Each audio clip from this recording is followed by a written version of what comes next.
Então, irmão, você viu aí que a 10ª parte do dízimo não existe mais 10ª parte. Né? Como eu mostrei aí no vídeo, você vê aí que em Levítico, Deus diz que não é para investigar se é bom ou é mal. Isso quer dizer se é pouco ou é muito. Deus diz que não é para investigar. O que a ovelha der é santo ao Senhor. Se for pouco, Deus diz que é santo a Ele. Se for muito, é santo a Deus. Então você, irmão, não vai encontrar na Bíblia mais, como eu vou ler aqui em Deuteronômio, Deus pedindo 10ª parte mais. Deus pede o dízimo. Dízimo é uma oferta. Então você não vai ver mais a palavra Deus pedindo a 10ª parte. Então vamos aqui, irmão, abra sua Bíblia aí, em Deuteronômio 26, versículo 12. Vem aqui, irmão. Quanto acabares de separar todos os dízimos das tuas mesas, no ano terceiro, que é o dos dízimos, então os darás ao levita, ao estrangeiro, ao órfão e às viúvas, para que comam dentro das tuas cidades e se fartem. Então você veja aqui, irmão, que o pobre é a ovelha, é o que está ali no meio do povo de Deus, uma pessoa pobre. Então Deus diz que é para a sua ovelha não esquecer, é para trazer para a cidade o dízimo, quando eles for para o campo colher, é para eles trazer para a cidade, para dar primeiro para os levitas. Aos levitas vai oferecer a Deus, vai tirar o dízimo do dízimo e vai dar para os pobres, para as viúvas, né? E o estrangeiro, para as pessoas estranhas, ao estrangeiro. Isso quer dizer, para os povos pobres no mundo, né? Então você veja aqui, irmão, dirás perante o Senhor teu Deus, tirei de mim, versículo 13, dirás perante o Senhor teu Deus, tirei de minha casa o que é consagrado e dei também ao levita e ao estrangeiro e ao órfão e às viúvas, segundo todos os teus mandamentos que me têm ordenado. Nada transgredi dos teus mandamentos, nem deles me esqueci. Dos dízimos não comi no meu luto, né? Ela disse que do dízimo não comeu no luto dela. Mas tirei estando imundo, dos dízimos não comi no meu luto, e deles nada tirei, estando imundo. Né? Uma pessoa quando está imundo, não podia comer do dízimo e nem tirar do dízimo, como essa ovelha está aqui dizendo. Né?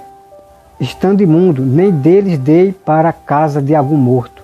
Obedeci à voz do Senhor, meu Deus, segundo tudo que me ordenaste, tenho feito. Olha, desde a tua santa habitação, desde o céu, abençoa o teu povo, a Israel e a terra que... Pronto, irmão. Termina aqui. Então você viu aí, irmão, a prova aqui, que o dízimo é para os pobres, é para as pessoas que estão ali na igreja, para aquelas ovelhas ali que estão passando fome, é para o pastor tirar do dízimo, para dar para as viúvas, para os pobres e para os pobres também que estão no mundo.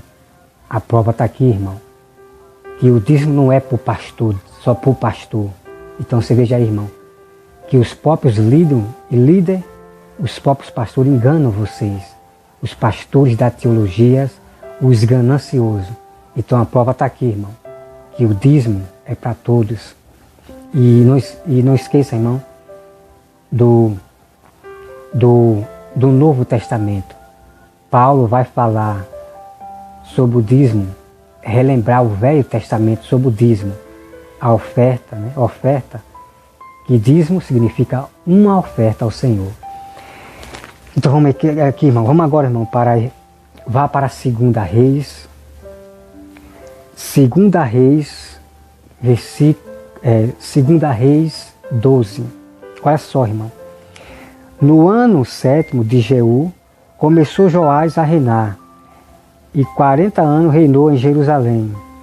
era o nome de sua mãe Zíbia e Betseba. Fez Joás o que era reto perante o Senhor todos os dias em que o sacerdote Joiada dirigia. Tão somente os atos não se tiraram, e o povo ainda sacrificava e queimava incenso nos altos. Disse Joiás ao sacerdote: todo o dinheiro das coisas santas que se trouxe à casa do Senhor, a saber, a taxa pessoal, o resgate de pessoas segundo a sua avaliação, e todo o dinheiro que cada um trouxer voluntariamente para a casa do Senhor, receba o sacerdote, cada um dos seus conhecidos, e eles reparem o estrago da casa onde quer que se encontre. Então veja aqui, irmão, a palavra voluntária, né? A saber, a taxa pessoal, o resgate de pessoas segundo a sua avaliação. Deixa eu ver aqui. E todo o dinheiro que cada um trouxer voluntariamente. Entendeu, irmão? Voluntariamente. O dízimo é segundo o coração. Voluntariamente a pessoa dá o dízimo segundo o coração, né? O dízimo significa, né, é um imposto que nós pagamos a Deus. Se Deus pediu o dízimo, irmão, quem sou eu para dizer que não é para dar o dízimo? Ai de mim, irmão, se não der o dízimo, porque se eu não dou o dízimo segundo o meu coração, eu não estou obedecendo a Deus de maneira nenhuma, né? Eu não estou obedecendo a Deus. Mas se Deus pediu, irmão, quem é eu? Quem é esses pastores para dizer que o dízimo não é para dar? Ai deles, irmão, ai deles. Eles obedecem o mandamento do Senhor. E essa palavra aqui, irmão, voluntariamente, segundo o coração, você já viu aqui, né? Os que derem o dinheiro voluntariamente. Paulo vai relembrar isso no Novo Testamento. Não perca. Então vamos dar continuidade aqui, irmão. O versículo...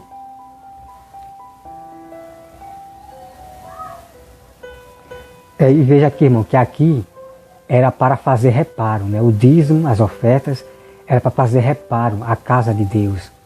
Porque os reis que se corrompiam, ele acabava estragando a casa de Deus, o templo, a nova Jerusalém, né? Eles acabavam estragando com a casa de Deus. Então, o rei, que é o sacerdote do Senhor, o rei, ele pedia dinheiro e oferta ao povo para fazer reparação à casa, para reparar, para construir de novo, né? Para deixar tudo novo. E o dízimo é tanto para fazer a reparação da casa e tanto para dar para o povo comer, para a necessidade do povo. Entendeu, irmão? Como eu já mostrei para você. Vem aqui, irmão, o versículo 6. Sucedeu, porém, que no ano 23º do rei Joiás, os sacerdotes ainda não tinham reparado o estrago da casa. Então o rei Joás chamou o sacerdote Joiada e os mais sacerdotes lhe disse: por que não reparais o estrago da casa? Agora, pois, não recebais mais o dinheiro de vossos conhecidos, mas entregai para a reparação do estrago da casa. Consentiram os sacerdotes assim e não receberam mais dinheiro do povo, como e não repararem os estragos da casa. Repare só, irmão. Então ele disse que não era para receber mais os dinheiros do povo, né? Significa você ir até as casas da pessoa, ir até a pessoa pegar o dinheiro. Veja só, irmão. Versículo 9. Porém, o sacerdote Joiada tomou uma caixa e lhe fez na tampa um buraco. Olha só, irmão. O sacerdote aqui, ele disse que não era para pedir mais dinheiro ao povo, que não era para ir para pedir dinheiro ao povo e na casa da pessoa. Olha só, irmão. Porém, o sacerdote Joiada tomou uma caixinha e fez um buraco na tampa. fez um buraco na tampa, um buraco, e a pôs ao pé do altar, né? Então ele pôs a caixinha com um buraquinho no altar, no templo. Pôs no altar a mão direita dos que entravam na casa do Senhor. Os sacerdotes que guardavam a entrada da porta depositavam ali todo o dinheiro que se trazia à casa do Senhor. Então você veja aí, irmão, que as ofertas, os dízimos, era depositado dentro da casa de Deus, no altar, lá no altar. Eles botavam o dinheiro na caixinha que o sacerdote fez. Como hoje nós temos, né, uma caixinha. Essa é a lei. Vem aqui, irmão, versículo 10. Quando viam que já havia muito dinheiro na caixa, o escrivão do rei subia com um sumo sacerdote e contavam e sacavam o dinheiro e sagavam, né? Quando eu digo, irmão, que essa Bíblia aqui de Almeida, da Sociedade Bíblica, tem algumas coisas que é estranha, é nessa parte aqui que eu falo. Por exemplo aqui, que diz assim, e ensargavam, né? Isso aqui para mim é estranho, né? Eu tenho que ver no dicionário o que significa isso. Então as coisas estranhas que eu vejo aqui na Bíblia da Sociedade Bíblica de Almeida, é só isso aqui, né? Aí eu tenho que ir para o dicionário para ver o que é isso. Mas como eu já sei o que significa aqui, como nós sabemos, então eu digo assim, e sacavam, né? Sacavam, sacavam o dinheiro que se achava na casa do Senhor. O dinheiro, depois de pesado, davam nas mãos dos que dirigiam a obra e tinha a seu cargo a casa do Senhor. Estes pagavam aos carpinteiros. Então você veja aqui, irmão, né? O dízimo pagava também aos carpinteiros. O dízimo, eles tiravam do dízimo e pagavam aos carpinteiros, aos pedreiros, enfim, a todos que estavam trabalhando na obra de Deus. Então, o direito do pastor, quando chama um pedreiro, um irmão que é pedreiro, que está trabalhando ali na casa do Senhor, o direito do pastor é pagar ele, Mesmo que o pedreiro, ele quer trabalhar voluntariamente, mas o pastor, mesmo assim, ele tem que dar. Agora, se o irmão, né, se o pedreiro irmão se recusar, não querer, aí tudo bem. Mas o direito do pastor é pagar ao pedreiro irmão que se ofereceu voluntariamente para trabalhar. Mesmo assim é para o pastor dar. Agora, se o irmão não quiser realmente, aí tudo bem. Porque aqui, irmão, olha só, custa todos necessários para o ações. Deixa eu ver aqui, o versículo 13. Mas do dinheiro que se trazia à casa do Senhor, não se faziam nem taça de prata, nem espessadeiras, nem bacia, nem trombetas, nem voz alguns de ouro, de prata para a casa do Senhor.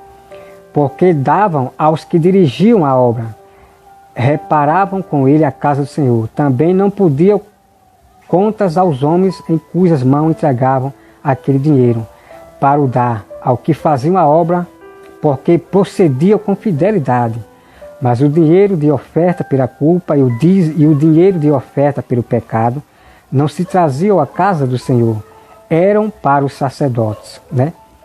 Então aqui os pedreiros, os carpinteiros que se ofereciam voluntariamente para trabalhar na casa do Senhor, mesmo assim era obrigado o sacerdote pagar a eles, né? Porque eles precisam do dinheiro, né? Eles precisam do dinheiro. É impressionante, irmãos, os mistérios que estão aqui, que os pastores da teologia, os pastores avarentos não contam para vocês toda a verdade do dízimo. Vamos agora, irmão, partir para a 2 Crônica 24. 2 Crônica, irmão, 24. 2 Crônica 24.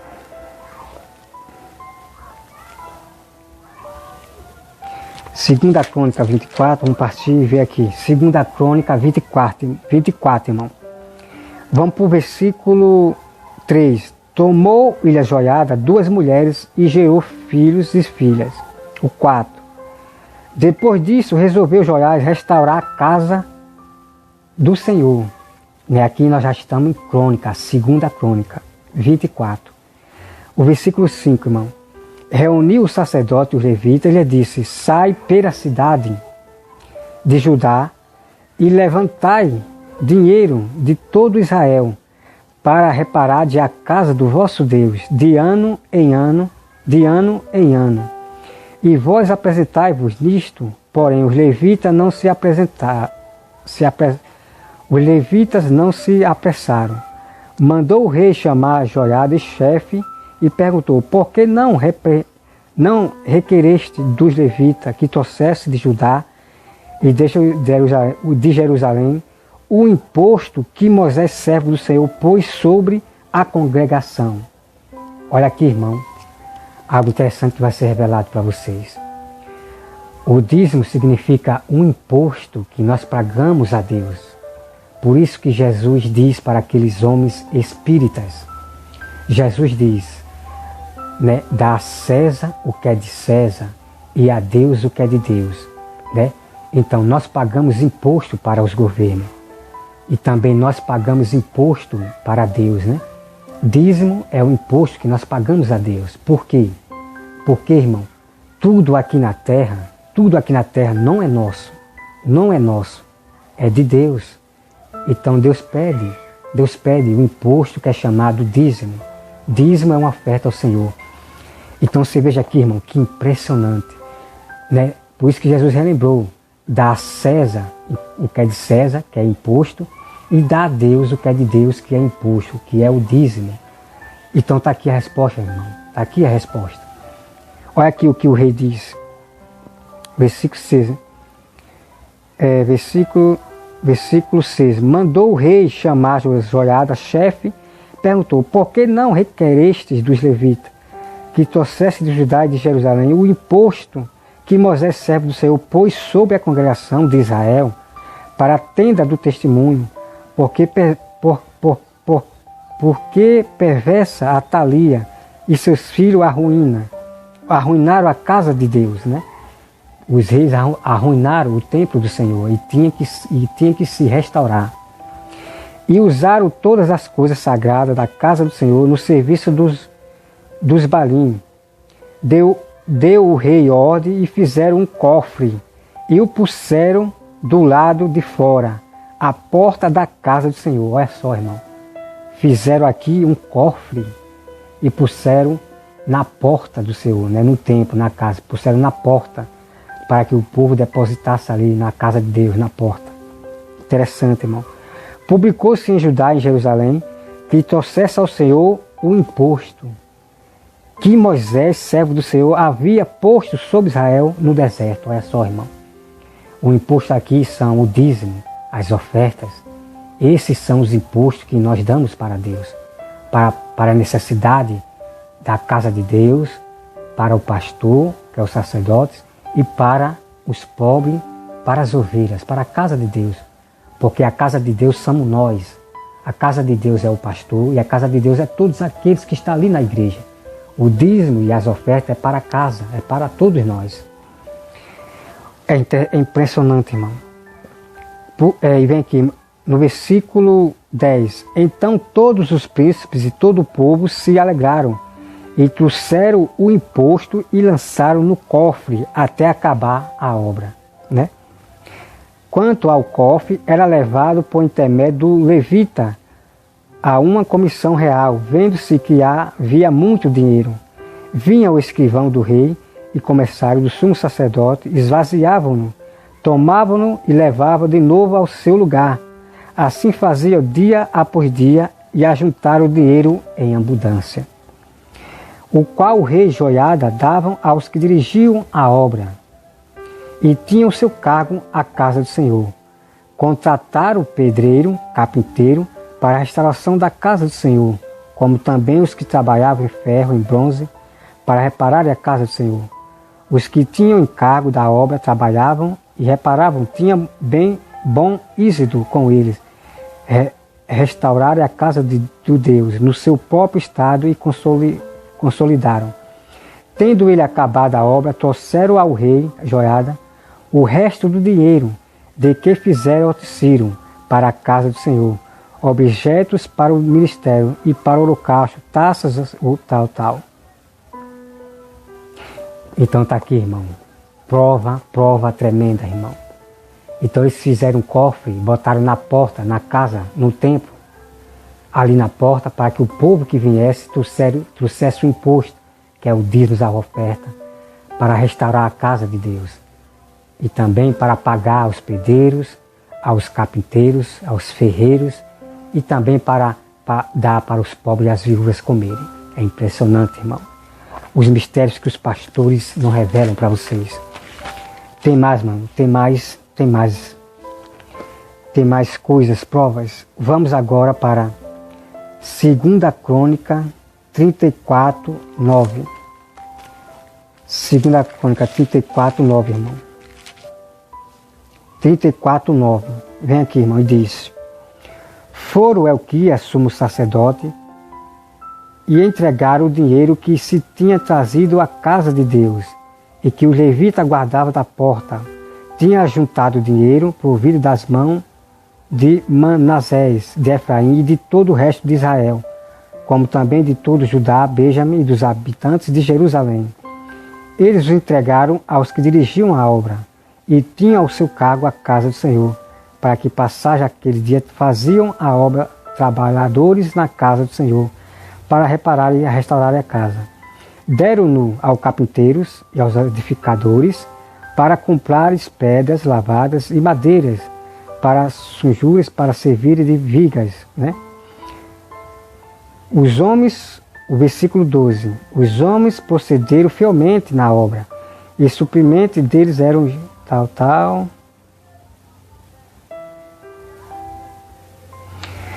Deixa eu ver aqui, vamos aqui para o versículo 14, irmão. 2 Crônica 34, versículo 14. Quando se tirava o dinheiro que se havia trazido à casa do Senhor, Elquias, o sacerdote, achou um livro da lei do Senhor, dada por intermédio de Moisés. Né? Moisés, então, quando Elquias foi lá pegar o dízimo na tesouraria, ele encontrou o livro da lei, que é o livro de Moisés. Versículo 15, irmão. Então disse Elquias ao escrivão Safã: achei o livro da lei na casa do Senhor. Elquias entregou o livro a Safã. Então Safã levou o livro ao rei e lhe deu um relatório dizendo: tudo quanto se encomendou a teu servo, ele o fazem. Contaram o dinheiro que se achou na casa do Senhor e os entregaram na mão dos que dirigiam a obra e dos que executavam. Relatou mais o escrivão ao rei, dizendo: o sacerdote Elquias me entregou um livro. Né? Pronto, irmão, está aqui todas as provas. Vamos agora, irmão, vamos para Esdras 6, 7. Esdras 6, 7. Vamos para Esdras 6, 7. Vamos para Esdras 6, 7. Esdras 6, 7. Vamos começar aqui, irmão, no versículo 12. Teu servo, os homens daquém, do Eufrade, e em tal tempo seja do conhecimento do rei, que os judeus que subiram de ti vieram a nós, a Jerusalém. Eles estão edificando aquela rebelde e malvada cidade. Em vão restaurando os seus muros e reparando os seus fundamentos. Saiba ainda, ó rei, que se aquela cidade se reedificar e os muros se restaurarem, eles não pagarão os direitos, os impostos e os pedágios, e assim causarão prejuízo ao rei. Né? Aqui é o soldado reclamando para o rei. Se o povo de Israel construísse o templo do Senhor, a casa, eles dizem que trariam o estrago ao rei. Né? Estaria aqui, irmão, vamos versículo 14. Agora, pois, como somos assalariados do rei? Ele quer dizer que se fizesse a casa de Deus, como é que o rei ia pagar o salário a esse soldado? Olha só, irmão. Então, irmão, os irmãos leiam todinho o contexto, né, que eu vou aqui para o capítulo 5. extra 5, né? Mas os irmãos leia todinho extra, deixa eu ver aqui. É que vão ler todinho extra, deixa eu ver aqui, meu pai. Que o irmão leia todinho extra. Eu acabei ratando, ratei. 6, deixa eu ver aqui. Vamos aqui, irmão, deixa eu ver aqui. Extra 6, 7. Eu fui para o lugar direto aqui, peraí, olha. Extra 6, 7. Que diz assim: não interrompa a obra desta casa de Deus, para que o governador dos judeus e os seus anciãos reedifiquem a casa de Deus no seu lugar. Também por mim se decreta o que haver de fazer a este ancião dos judeus, para que reedifiquem esta casa de Deus, a saber, que da tesouraria real, isto é, dos tributos da além do rio, se pague portualmente a despesa a estes homens, para que não se interrompa a obra. Entendeu, irmão? É isso aqui que eu falei, é extra 4, versículo 13. Que aqui esse soldado estava reclamando com o rei, que não era para o rei deixar construir a casa de Deus. Então aqui no versículo, aqui extra 6, versículo 7, então o rei usado por Deus, né? Um rei usado por Deus, ele diz que não é para aqueles homens interromper a obra de Deus. Então o que é que o rei faz? O rei pega do dízimo, das ofertas, o dízimo, da tesouraria, para pagar a esses homens que queriam interromper a obra de Deus. Entendeu, irmão? Então, para você ver que tiravam do dízimo, da tesouraria, para pagar até os estranhos, para pagar aqueles que queriam interromper a obra de Deus. É impressionante, irmão, o mistério de Deus que os pastores não contam. Vamos lá, irmão, agora para Neemias. Neemias 10, 35. Neemias 10, 35. Neemias 10, 35. Olha só, irmão. Neemias 10, 30.